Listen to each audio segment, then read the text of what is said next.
vocês? Hoje nós iremos continuar a avaliação do estado nutricional das plantas. Então, na aula passada, nós falamos sobre a diagnose visual. Na aula de hoje, nós vamos falar sobre a análise foliar.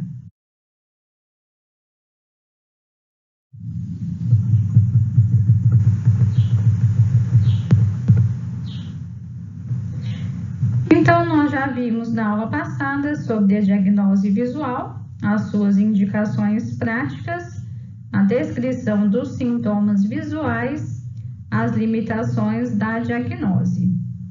Hoje nós vamos falar sobre diagnose foliar, como que é realizado a amostragem, como é preparada essa amostra e a análise química, os seus padrões de referência e como que ocorre a interpretação dos resultados da análise, além de conhecer outros métodos de diagnóstico. Então, só para relembrar, quando nós estudamos o histórico da nutrição de plantas, o Justin von Liebig, que foi um pesquisador alemão, que era considerado na época o pai da química agrícola, ele acreditava que através da análise das folhas era possível fazer uma recomendação da adubação.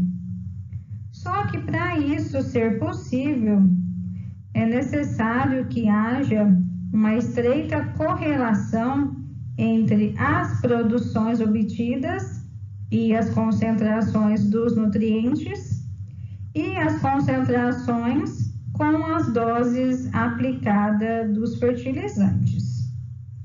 Só que nem sempre isso é possível. Nem sempre é possível encontrar essas correlações entre as concentrações dos nutrientes no solo com aquelas encontradas nas folhas. Então, a análise foliar e a análise do solo, elas são complementares uma das outras. Juntas, elas oferecem informações que são valiosas na solução da maioria dos problemas nutricionais, além também de ajudar no planejamento e na execução de alguns programas de adubação. Então, nós vamos ver na parte de análise foliar que quando se faz a análise no material vegetal, se está quantificando esses teores totais dos nutrientes, esses teores que foram absorvidos pelas plantas. Só que esses teores que são quantificados através da absorção pelas plantas, eles vão depender de vários fatores.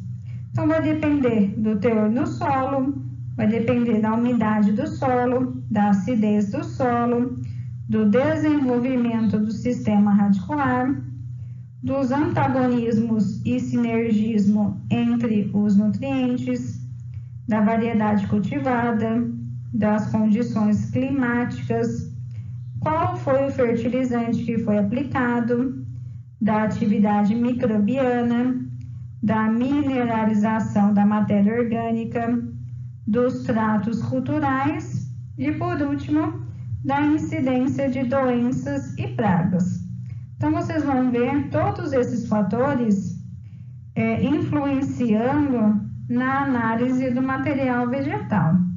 Nós vamos ver alguns gráficos, algumas figuras, algumas tabelas que mostram o efeito desses fatores na análise do material vegetal, nessa quantificação desses teores totais dos nutrientes. Então, vamos começar a fazer a diagnose foliar.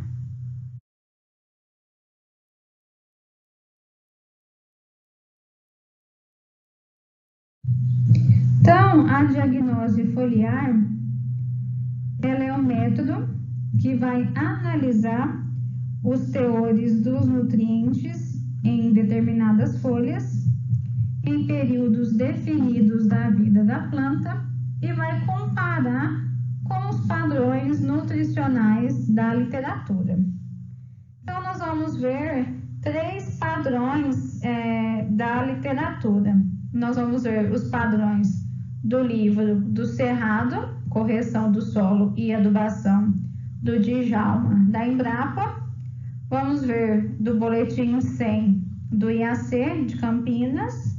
E vamos ver do material de Valdemar Fachin, que é o material de diagnose do estado nutricional de plantas, na qual ele extraiu as tabelas de Malavolta e colaboradores de 1997. Então, são esses 3 padrões que nós vamos ver na aula de hoje. Então, o uso dessa diagnose foliar, ela baseia na premissa de que existe relações diretas entre a dose do adubo e a produção, a dose do adubo e o teor foliar, e o teor foliar e a produção. Então, nós vamos analisar a seguir uma figura que correlaciona o teor foliar e a produção. Então, nessa figura, vocês estão vendo a representação geral típica da relação entre o teor foliar e o crescimento ou produção das plantas. E essa representação, ela está sendo representada em segmentos. Então, tem o segmento de 1 a 2, o segmento 3, o segmento 4 e 5 e o segmento 6. Então, o segmento 1 e 2, nós chamamos ele de uma curva em C. Então, essa faixa, ela corresponde a uma faixa da relação onde há uma pequena variação no teor foliar e uma grande variação no crescimento ou na produção. Então, isso normalmente ocorre em solos ou substratos que são muito deficientes no elemento que receberam as doses. Então, essas doses ainda são insuficientes. E nessa faixa de 1 a 2, ocorrem sintomas visuais de deficiência. Aí nós temos a faixa 3, que nós chamamos de zona de deficiência leve, que é onde ocorre um aumento proporcional entre o teor foliar e a produção. Após isso, tem a zona 4 e 5, que nós chamamos de zona de consumo de luxo, que corresponde a uma faixa onde há uma grande variação no teor foliar e pequena no crescimento ou na produção. Então, esse fato dessa zona de consumo ou de luxo é observado em solos não deficientes do nutriente que receberam doses do elemento, mas sem nenhuma resposta em crescimento. Então, a planta está absorvendo o nutriente que foi aplicado, mas não está respondendo em crescimento. Então, ocorre um aumento da sua concentração nos tecidos da planta.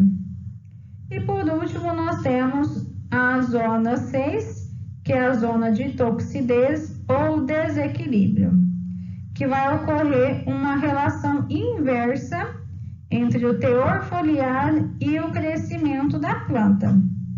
Então, é muito observado essa relação em solos com excesso do nutriente e que recebeu dose do mesmo. Então, a planta absorve esse nutriente, aumenta o teor nos tecidos, mas decresce o crescimento por causa da toxidez ou deficiência induzida de um outro nutriente, devido a esse desequilíbrio. E com isso vai aparecer os primeiros sintomas visuais de toxidez. Então, é assim que é representada a relação entre o teor foliar e a produção das plantas, Então, nesses segmentos de 1 a 2, 3, de 4 a 5 e de 6. Então, primeiro de 1 a 2, a curva em C, o 3, a zona de deficiência leve, o 4 de 5, a zona de consumo de luxo e a zona 6, que é a zona de toxidez ou desequilíbrio. Mais informações sobre essa figura vai estar disponível no material de diagnose do estado nutricional das plantas de Valdemar Fachin, na qual eu vou deixar disponível no Google Classroom para vocês consultarem. Agora vamos falar sobre a diagnose foliar. Então, a diagnose foliar, ela é subdividida em 3 etapas. Então, a primeira etapa refere-se à normatização da amostragem. Então, como que é feito a amostragem dessa folha. Depois, o preparo da amostra. E, por último, a análise química do material vegetal. A segunda fase é a obtenção dos padrões de referência para ocorrer a comparação e, por último, a interpretação desses resultados. Lembra que eu falei anteriormente que a análise do material vegetal ela é quantificada através dos teores totais dos nutrientes que foram absorvidos pelas plantas e que ela depende de vários fatores. Então, nessa imagem vocês estão vendo a equação dos fatores que influenciam a composição mineral das folhas. Então, a composição mineral das folhas é o resultado da ação e da interação de alguns fatores. Então, é função do quê? Do solo, da adubação, do clima, da geada, da temperatura, da idade da planta, da época do ano, da espécie, da variedade, das práticas culturais e das pragas e doenças. Então, nós vamos ver a seguir exemplos de algumas análises foliares na qual esses fatores influenciaram a sua composição. Então, nessa tabela 3, vocês estão vendo um levantamento nutricional de cafeeiro do sul de Minas, mostrando que, de acordo com o tipo de solo, há uma alteração nessa composição dessa análise foliar. Do mesmo jeito, a variedade da laranja também influencia a variação nos teores foliares. Também folhas doentes também afetam a análise foliar. Então, folhas atacadas pelo amarelo da folha baixeira, também vocês estão vendo que os teores foliares são menores do que uma planta sadia.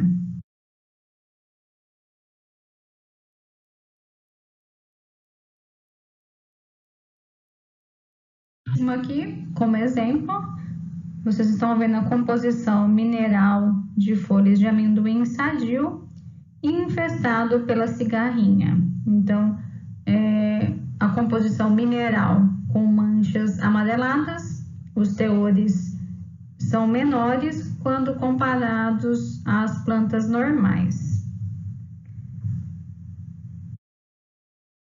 Vamos começar a primeira etapa, que é a amostragem, preparo da amostra e análise química. Então, em relação à amostragem, a amostragem é a fase mais crítica do método e é aquela que apresenta a maior possibilidade de erro. Então, a sua execução, ela deve ser cercada de muitos cuidados e tem que seguir rigorosamente a padronização da literatura para a cultura em questão. A outra coisa que deve se observar é a redistribuição do nutriente, porque como vocês já viram nas outras aulas, ele varia entre os nutrientes na planta. Então, os teores adequados, que nós chamamos de níveis críticos, eles também podem variar de acordo com a idade da folha e da planta, e também em função dessa redistribuição. Então, vou citar um exemplo. Então, com o aumento da idade da folha, há uma tendência dos teores dos nutrientes móveis diminuírem. Por quê? Vai ocorrer o processo de migração para outros órgãos. Ao contrário, para os imóveis e pouco móveis, que a tendência é de aumento nos seus teores devido ao acúmulo.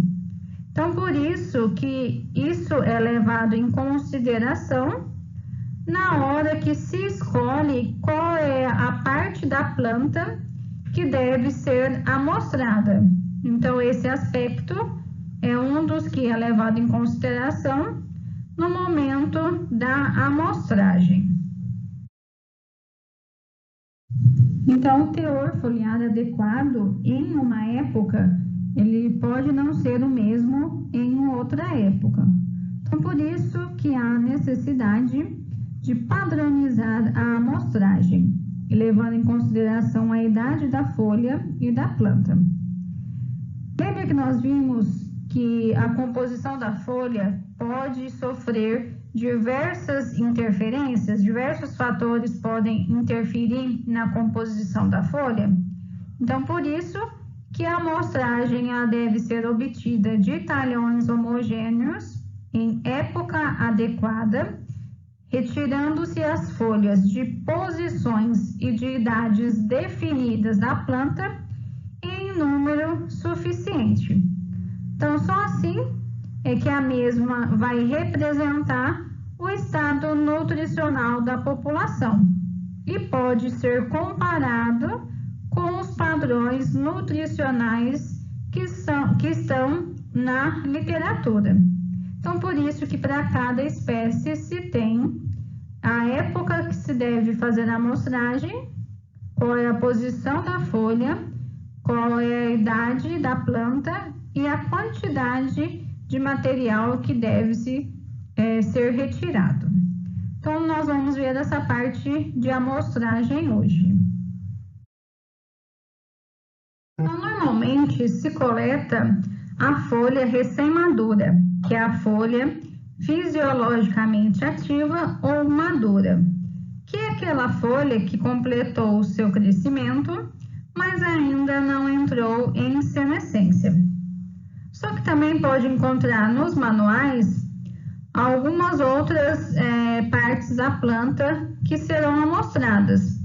Então, pode-se coletar a parte aérea, no caso do arroz, ou pode-se coletar o pecíolo de folhas específicas, no caso da abóbora.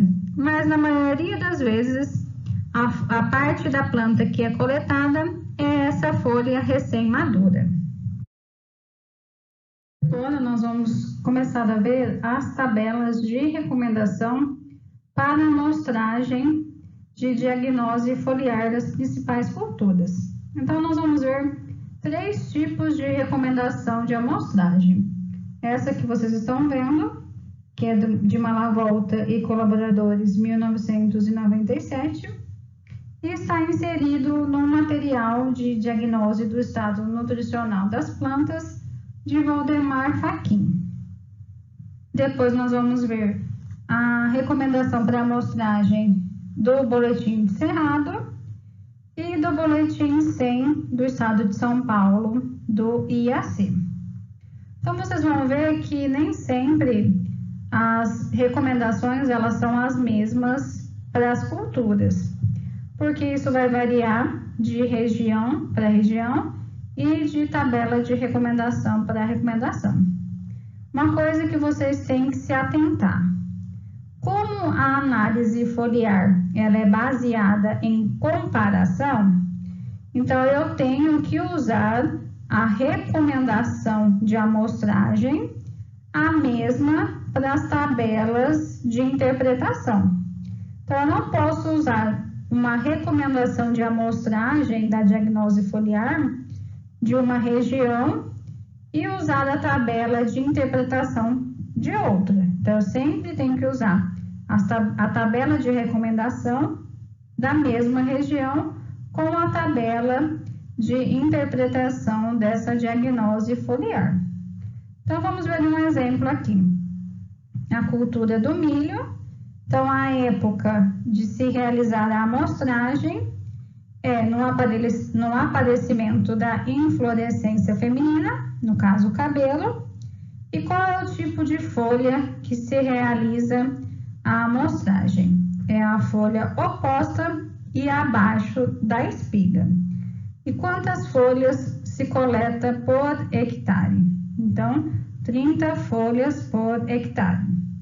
Então, tem a recomendação para as principais culturas, para arroz, cevada, sorgo, trigo, araucária, eucalipto. Então, essas tabelas de recomendação eu vou deixar no Google Classroom para vocês terem como fonte de pesquisa.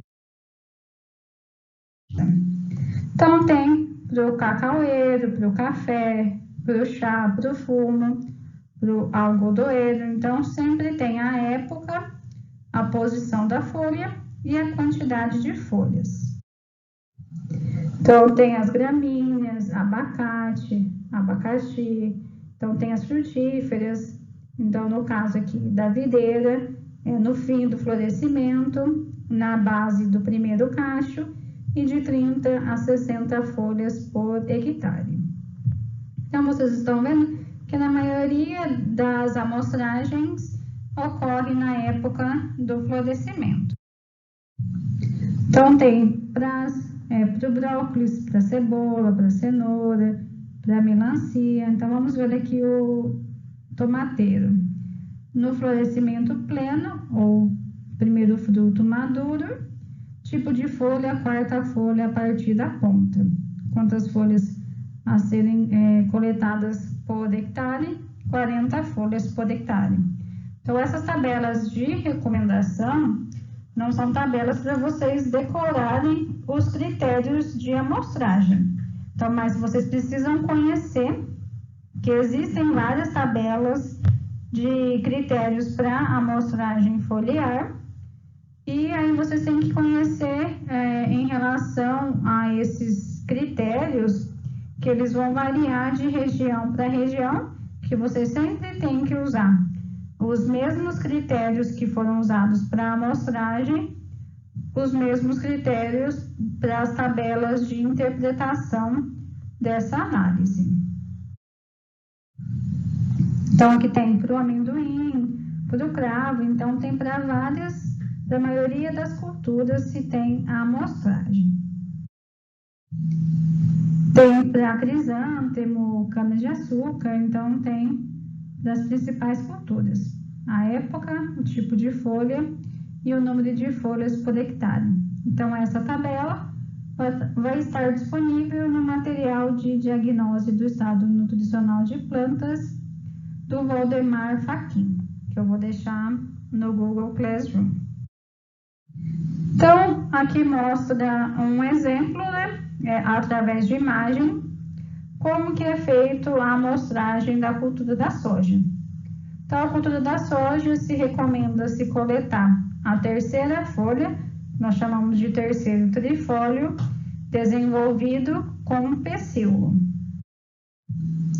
No caso do milho, como eu tinha falado anteriormente, é a folha oposta e abaixo da espiga, considerando o terço médio, excluindo a nervura central. E a época que se coleta é no aparecimento da inflorescência feminina. Aqui nessa tabela vocês estão vendo os critérios para amostragem de folha, no caso do boletim do Cerrado do Djalma da Embrapa. Esse boletim também está para download no site da Embrapa e eu vou deixar disponível para vocês no Google Classroom. Então, aqui mostra o exemplo, de algumas culturas, a época, o tipo de folha e o número de folhas por gleba. Então, vamos citar como exemplo, como nós vimos no outro manual, que é a cultura do milho, né? Então, a época que é recomendada também é a mesma época do outro manual, que é o aparecimento da inflorescência feminina, que nós chamamos de cabelo, e coletar o terço central da folha abaixo da espiga. Coletar 30 folhas, uma por planta. Então, esses são os critérios para a amostragem do boletim do cerrado. Então, aqui tem para outras culturas, né? Então, no caso do boletim do cerrado, tem para abacate, abacaxi, acerola, banana, café, cana-de-açúcar, citros, eucalipto, goiaba. Aí tem as culturas perenes, que é graviola, mamão, manga, maracujá, pinos, pupunha, seringueira.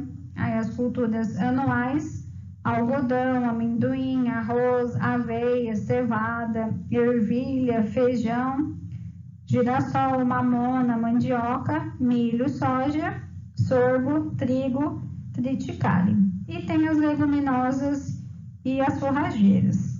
Então, vocês vão ver que para algumas culturas, as recomendações elas são semelhantes, mas para outras culturas, as recomendações não são as mesmas, em relação à época, tipo de folha e número de folha. Por isso, tem que se atentar ao boletim que vai ser utilizado. Então, aqui só para vocês verem, no boletim do cerrado também tem ilustração. Então, aqui mostra a ilustração da cultura do cafeeiro, qual que é a folha que é recomendado para amostragem, do mesmo jeito para a cultura da cana-de-açúcar. Tem também para o abacaxi, tem também para os citros. Então, essas são algumas figuras na qual se mostra como se coletar essa análise da folha, né? Essa amostra da folha.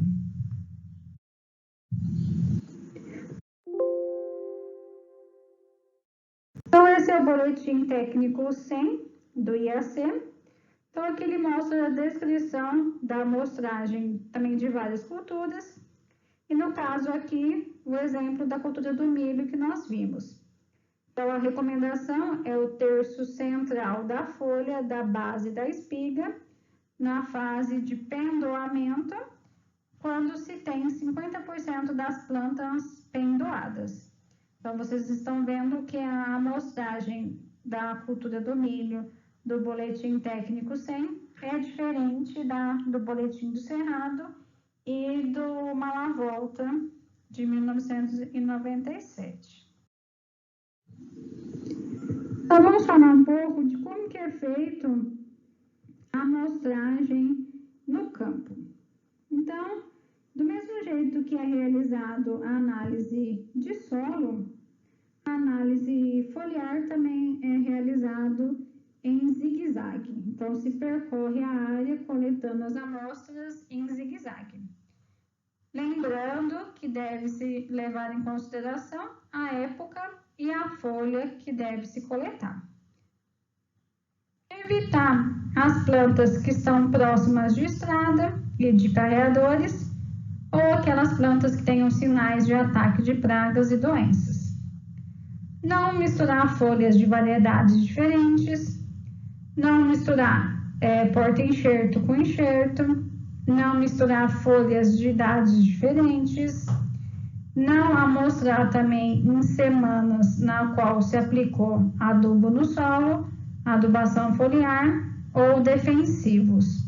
Principalmente que existem alguns defensivos que eles contêm micronutriente.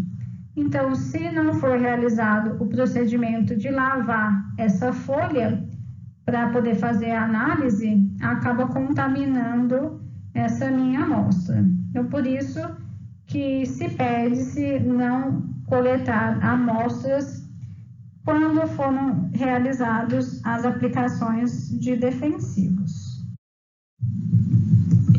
Um outro aspecto também que deve ser levado em consideração é que às vezes é necessário fazer uma amostra fora da época padronizada. Então, essa situação ela ocorre quando aparece lavoura ou planta menos desenvolvida ou tem plantas com sintomas de anormalidade. Então, nesse caso, não tem como usar os valores e os padrões da literatura para interpretar os resultados. Então, nesse caso, se recomenda criar um padrão comparativo temporário. Então, se cria um padrão comparativo temporário para aquela cultura e para aquela época em questão. Então, para tanto, deve-se colher amostras de folhas de uma lavoura próxima ou mesmo planta dentro da própria lavoura.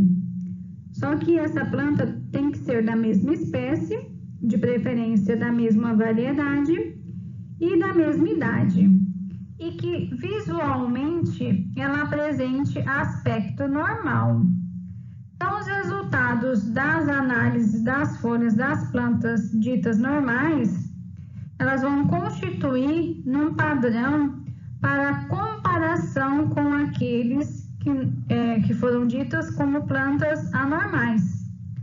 Então, a variação no teor de um ou mais nutriente entre essas duas amostras é uma indicação de um possível problema nutricional. Então, essa técnica que nós vimos agora também é uma boa alternativa para diagnosticar o estado nutricional de algumas espécies, principalmente para aquelas que não foram estabelecidos os seus padrões. Então, vamos começar a preparar a amostra. Então, todo o sucesso da análise química, ela vai depender, em grande parte, de como foi coletado esse material e o tempo que foi decorrido entre a coleta e a chegada. Por quê? Recomenda-se que esse tempo seja o mais breve possível, porque o material vegetal, ele continua respirando e decompondo. Então, isso pode afetar o resultado da análise. Então, o ideal seria que essa amostra chegasse ao laboratório no mesmo dia da coleta, acondicionada em sacos plásticos ou em sacos de papel. Agora, se o tempo entre a coleta e a chegada do laboratório for superior a 24 horas, essas amostras devem estar acondicionadas na geladeira.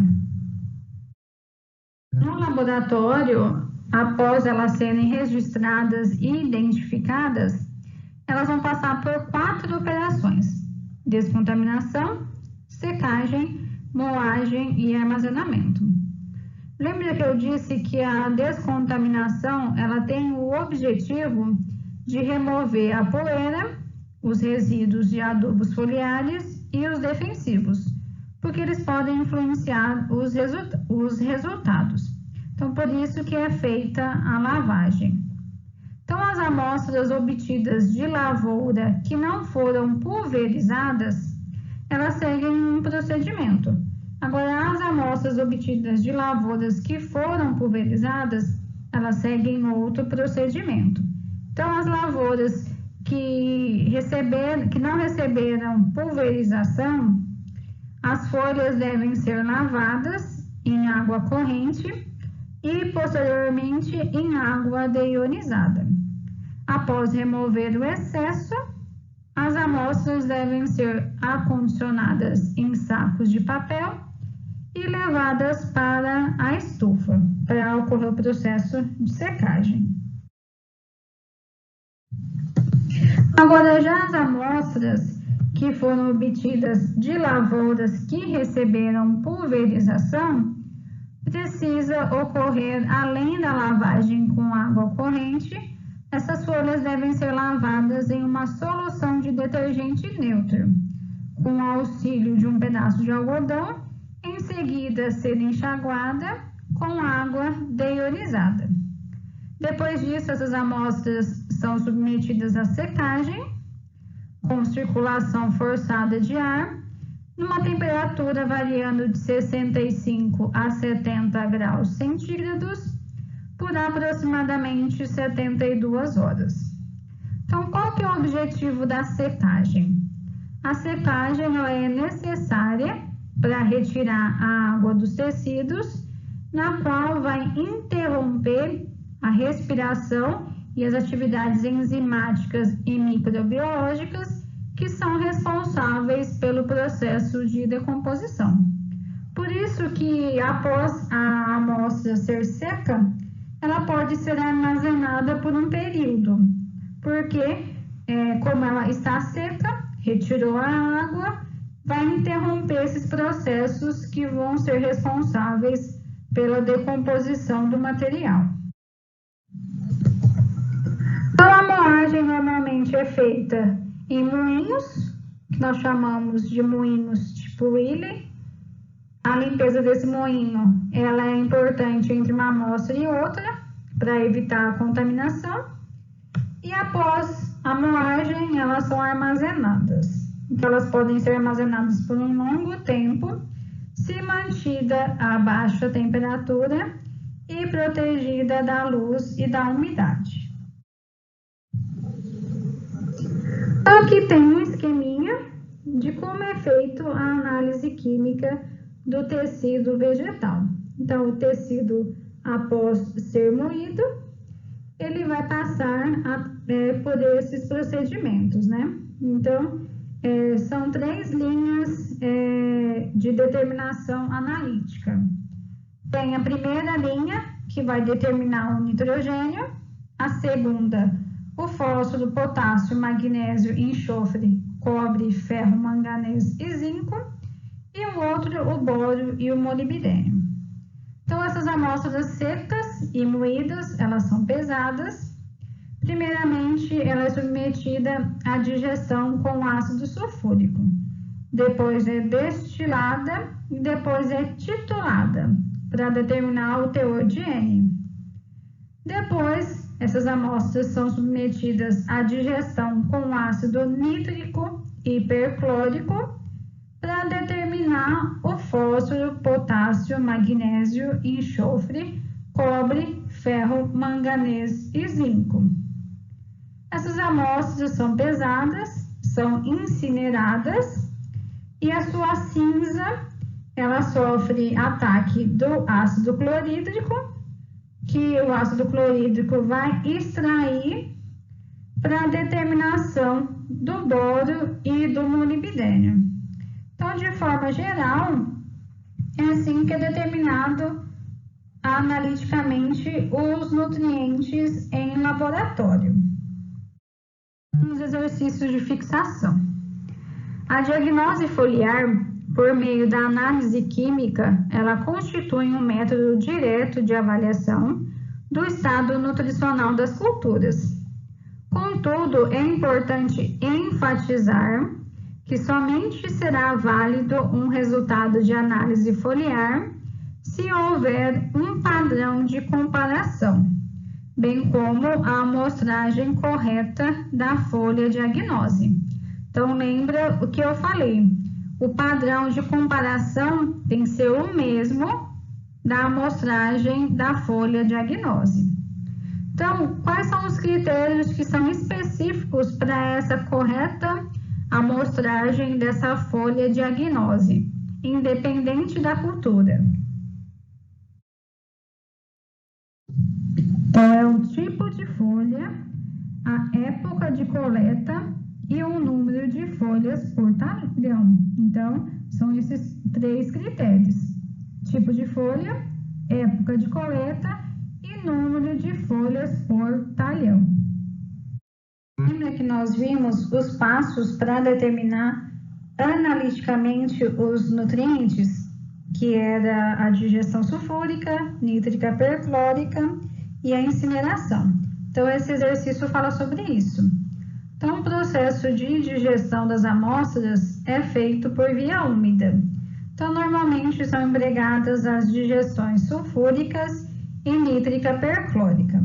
Então, a digestão nítrica perclórica ela é usada para as análises de quais elementos?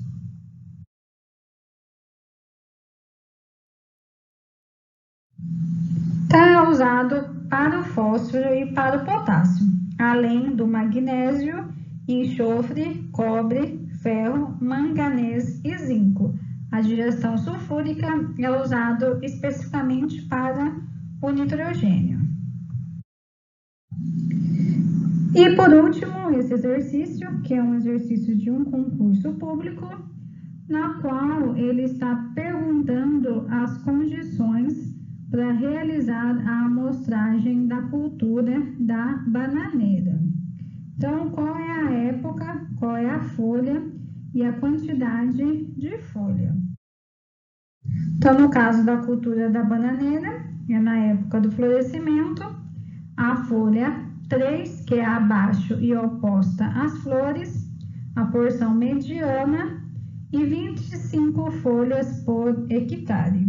Então, vocês estão vendo que esses exercícios de amostragem da diagnose foliar, ela está sendo cada vez mais comum nos concursos públicos, principalmente para os concursos para engenheiros agrônomos. Então, vamos ver como que ocorre a interpretação dos resultados, que é a segunda parte. Então, os teores ou concentração dos nutrientes no tecido vegetal, eles são sempre expressos na forma elementar. Então, antigamente, as unidades que eram utilizadas era a porcentagem para os macronutrientes e ppm para os micronutrientes. Só que atualmente, vocês vão ver que foram substituídas essas unidades. Então, a porcentagem é grama por quilograma ou DAG por quilograma e a unidade que era ppm para os micros, agora é miligrama por quilograma de matéria seca. Por que eu coloquei a conversão entre uma unidade e a outra? Porque vocês podem consultar tabelas que tenham a unidade antiga. E as análises foliares, atualmente, elas vêm na unidade atual, que é gramas por quilograma para macronutriente e miligramas por quilograma para os micronutrientes. Então, vocês precisam aprender a converter as unidades. Então, se eu quero transformar porcentagem para gramas por quilograma, eu multiplico por 10. Então, eu pego o valor da porcentagem, multiplico por 10, aí vai me dar em gramas por quilograma. DAG por quilograma é a mesma coisa que porcentagem. Do mesmo jeito que miligramas por quilograma é igual ppm. Então, vocês têm que aprender a converter as unidades do sistema internacional, as antigas e a atual. Não se deve confundir esses dois termos, teor e conteúdo. Então, o teor, ele refere-se à concentração. Então, porcentagem, gramas por quilograma, miligramas por quilograma. Agora, o conteúdo, ele refere-se à quantidade do elemento em um órgão, ou na parte aérea, ou na raiz, ou em toda a planta. Então, seria grama por planta e miligrama por planta.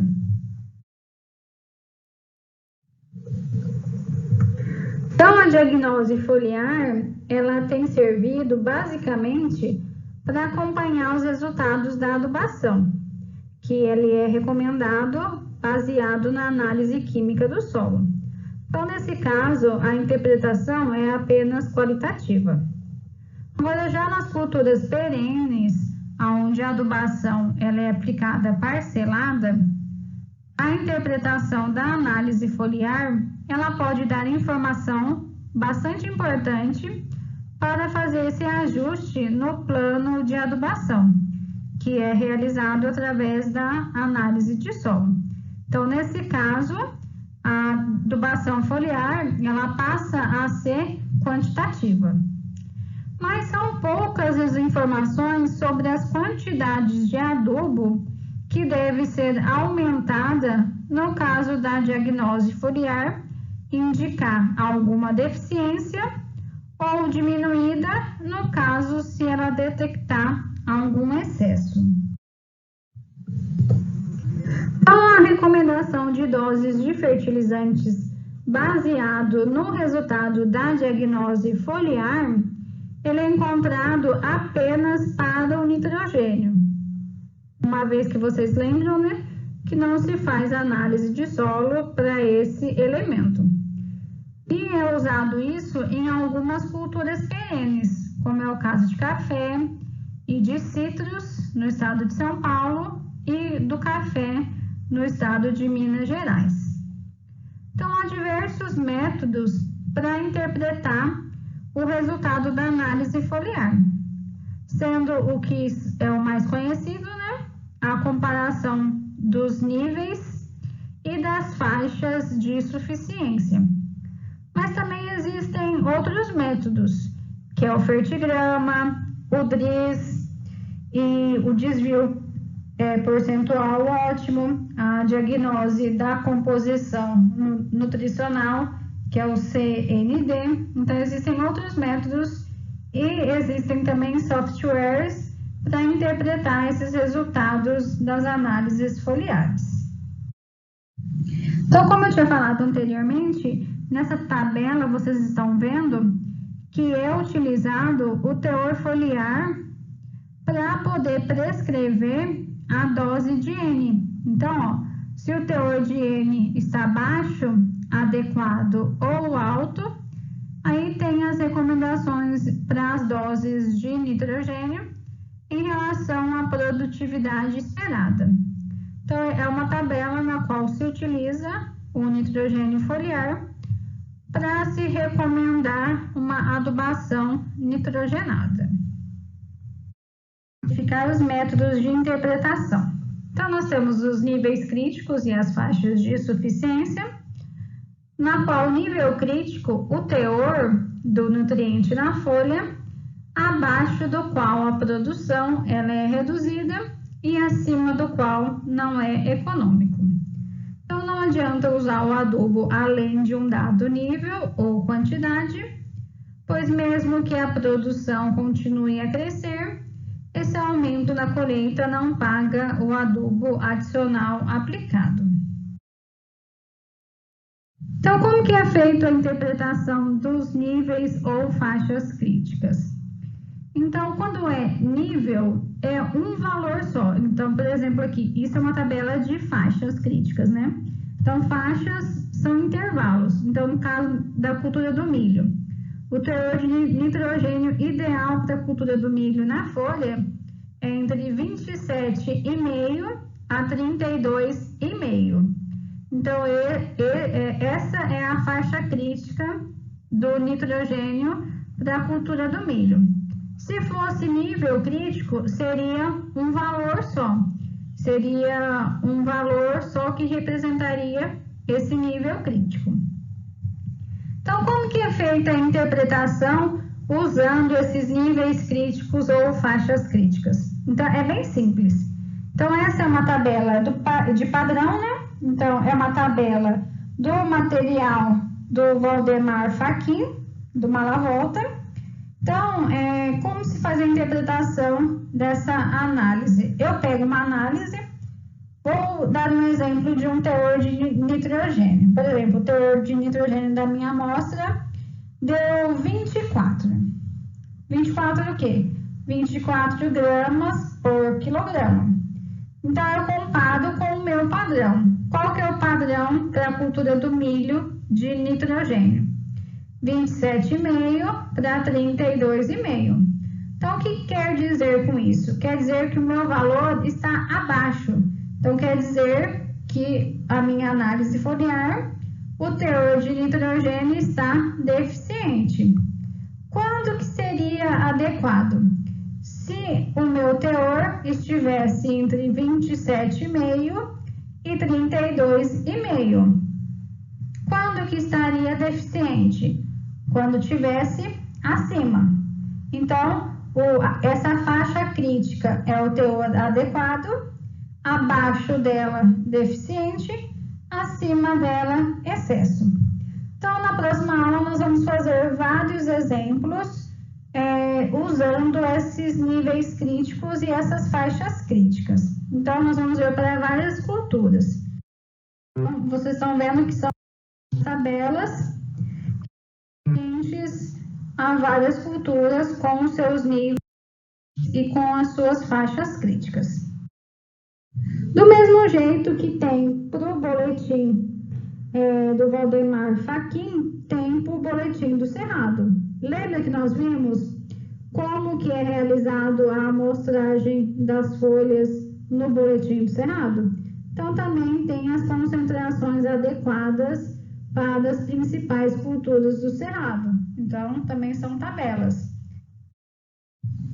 Do mesmo jeito, para o boletim técnico 100, também tem as faixas ou teores adequados dos macros e dos micros das principais culturas. Então, na próxima aula, nós vamos fazer esse exemplo prático. Nós vamos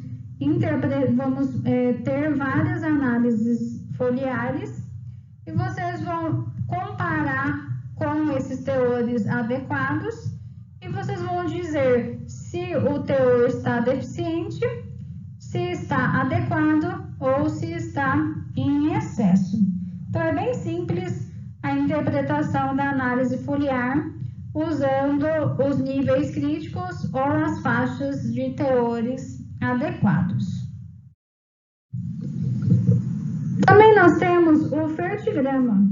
O fertigrama também é utilizado para interpretar essa análise foliar. Também existe fertigrama de solo, mas aqui nós vamos conhecer o fertigrama foliar. Então, o que são os fertigramas? Os fertigramas, eles são gráficos que podem ser construídos pelo próprio técnico e serve para interpretar o estado nutricional da cultura. Então, com esse fertigrama, consegue inferir se ocorre equilíbrio nutricional na lavoura. Então, são gráficos com círculos concêntricos e eles têm vários eixos radiais, na qual cada eixo vai corresponder a um nutriente. Então, os valores vão ser plotados nesse gráfico. E eles vão ser comparados também com os níveis críticos e com as faixas críticas. Com isso, vai se construir os pontos nos gráficos, aí depois disso vai se juntar os pontos e com isso vai se originar um polígono. Aí esse polígono vai mostrar o estado nutricional da cultura.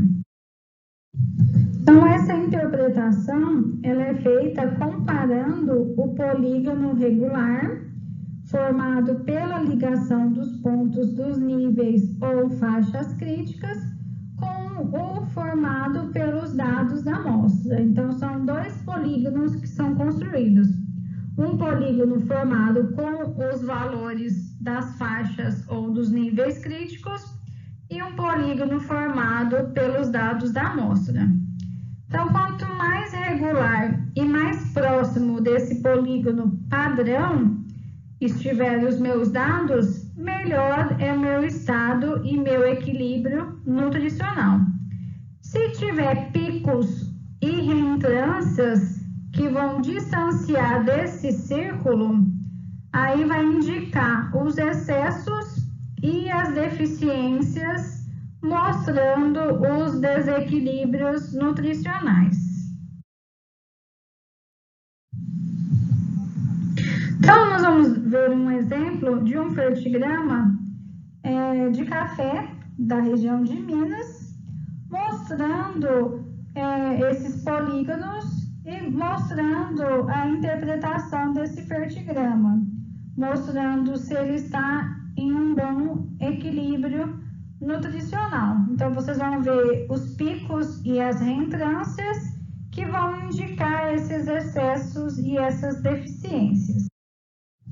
Então, vocês estão vendo nessa figura os fertigramas, que são esses círculos concêntricos, né? E vocês estão vendo que quanto mais próximo do círculo do meio, mais a cultura está em equilíbrio nutricional. Quanto mais ocorre reentrância para fora, igual vocês estão vendo esse quarto exemplo de manhaçu, de baixa produtividade, que vocês estão vendo os picos de ferro e de manganês, mostrando os excessos. E quanto mais dentro desse círculo, mais em deficiência. Então, mostrando o fertigrama com maior estado nutricional, é esse primeiro fertigrama, que vocês estão vendo que o polígono ele está próximo do polígono padrão. Então, eu gravei um vídeo mostrando como que é feito esse fertigrama. Então, vamos ver a seguir como que é construído esse fertigrama. Então, eu vou deixar esse vídeo para vocês lá no Google Classroom, para vocês verem como que deve ser elaborado o fertigrama. E depois, na próxima aula, nós vamos fazer exercício prático sobre isso.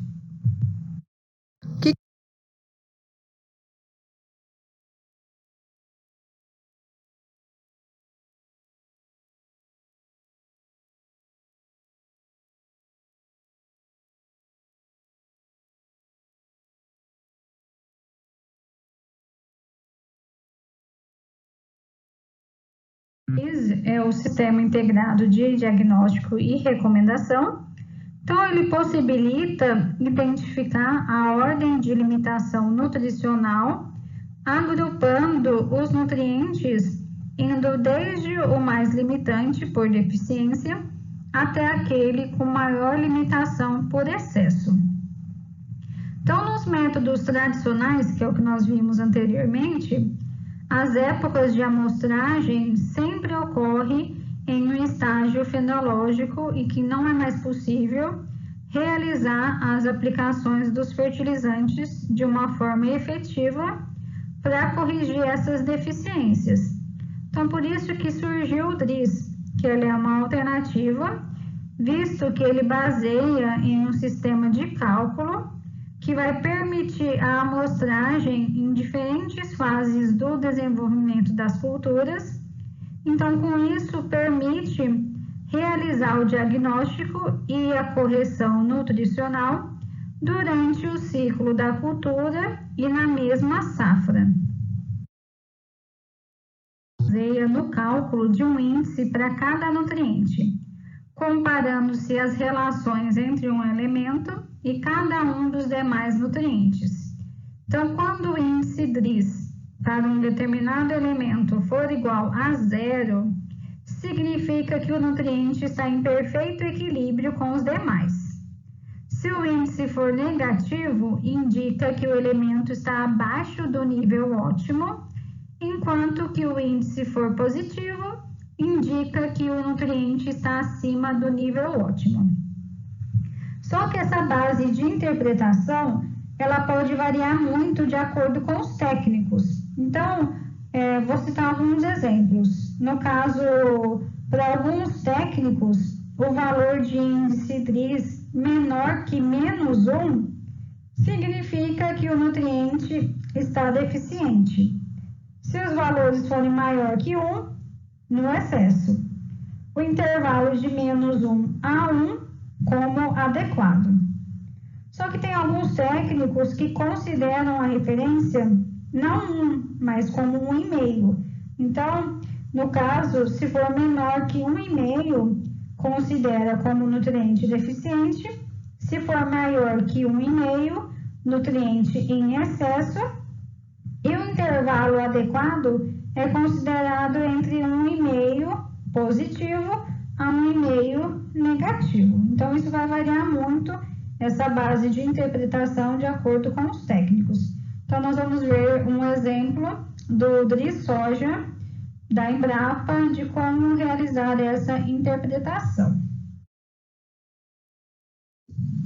Outro método é o método do diagnose da composição nutricional, nós chamamos do método CND. Também nós vamos estudar ele na próxima aula. Então, esse método, ele mostra mais vantajoso em relação ao DRIS, porque ele considera a interação simultânea de todos os nutrientes, e não apenas a interação 2 a 2, como acontece no caso do DRIS. Então, esses valores de referência, eles são calculados a partir das relações multivariadas dos nutrientes para classificar a lavoura em deficiência, equilíbrio ou excesso. Então, esses índices são obtidos através de cálculos matemáticos e esses valores de referência são obtidos estatisticamente a partir de indicadores de plantas sadias e que tenha elevada produtividade.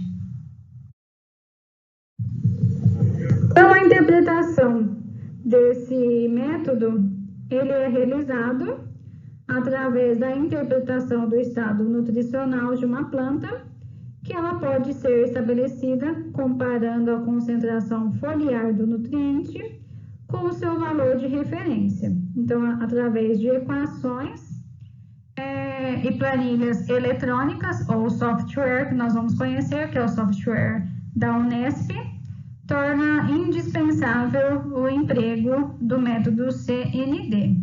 Então, ele vai classificar a lavoura em deficiente, equilíbrio ou em excesso, tomando como base os índices. Então, baseado nos mesmos índices dos métodos DRIS, né? Nos índices negativos, 0, e nos índices positivos. Vamos falar sobre outros métodos de diagnóstico. Então, tem os testes de tecido e de análise da seiva. Então, são testes colorimétricos ou turbidimétricos, que são testes rápidos que são feitos no próprio campo, na matéria fresca. Então, ele permite determinar semi-quantitativamente ou a quantidade aproximada das concentrações de alguns nutrientes que estão na seiva.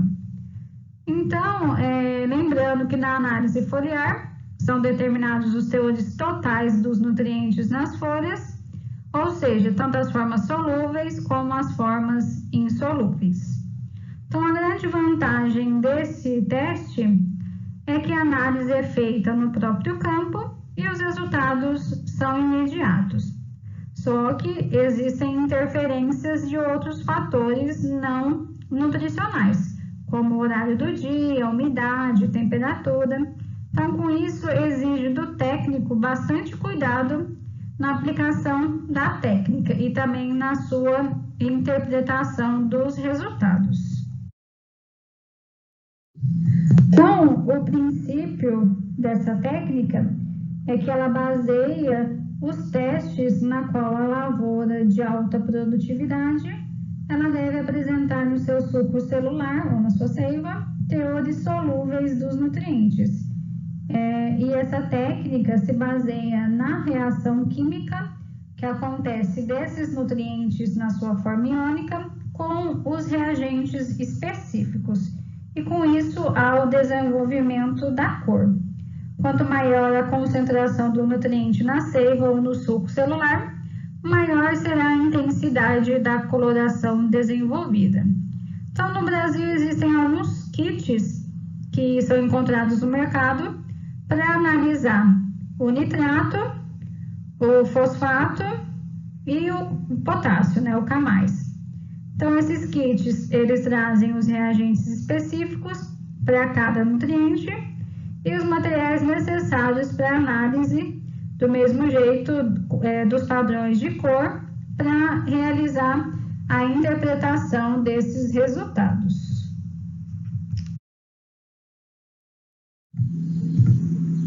Então, recentemente foram desenvolvidos equipamentos portáteis que são dotados de eletrodos específicos para análise de nitrato, K+, Na+, pH na seiva da planta e é usado diretamente no campo.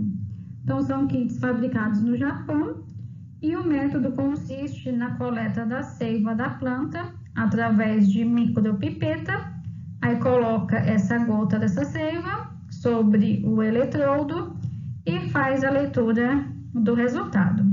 O resultado é dado em ppm, que é a mesma coisa que miligrama por litro. E ele é emitido em segundos. Só que esses equipamentos, eles têm algumas dificuldades, alguns problemas, né? Alguns empecilhos. Então, quais são eles, né? O equipamento, ele é de difícil calibração e pode levar a resultados inconsistentes, porque pode ter interferência de outros íons. E também ocorre a sensibilidade à variação de temperatura, como ocorre em condições de campo e em casas de vegetação. Então, esse equipamento é mais indicado para ser utilizado em laboratório. Então, se traz as amostras de campo para o laboratório. Então, com isso, acaba eliminando essas variações de temperatura que normalmente ocorrem nas condições de campo e na casa de vegetação. Então, o teste em laboratório não é tão rápido quando se destaca quando é feito nas condições de campo. Alguns testes bioquímicos que são utilizados para avaliar o estado nutricional das plantas. No caso da determinação do nitrogênio, tem a redução do nitrato e a atividade da sintetase da glutamina, o fósforo, a atividade da fosfatase, e vocês vão ver a seguir os outros elementos. Aí nós temos o magnésio, o teor de ácido pipicólico, o ferro, teor de xilose, e o níquel, atividade da urease, né?